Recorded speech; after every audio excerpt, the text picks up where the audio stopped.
নমস্কার, কেমন আছেন সবাই? সামনেই জন্মাষ্টমী, আর গোপালের ভোগের মধ্যে তালের কোনো রেসিপি থাকবে না তা কি হয়? তো আজ বানাবো তালের মালপোয়া। তো প্রথমে তাল মারি, তার মধ্যে একে একে সুজি, ময়দা, চিনি, সামান্য নুন আর একটু নারকেল কোড়া দিয়ে ভালো করে মেখে নেব। এবার একটু মুড়ি দিয়ে আর একটু ভালো করে ফেটিয়ে 5 মিনিট ঢেকে রেখে দেবো। ঢাকা খুলে যদি মনে হয় ব্যাটারটা একটু শক্ত হয়ে গেছে, তাহলে একটু দুধ দিয়ে পাতলা করে নেব।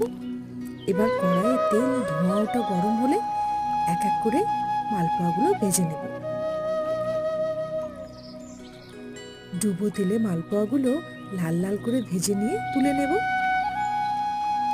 আমি পরপর কতগুলো মালপোয়া ভেজে নিলাম। এবার ওপর থেকে সামান্য নারকেল কোড়া ছড়িয়ে গোপালকে ভোগে দিন তালের মালপোয়া।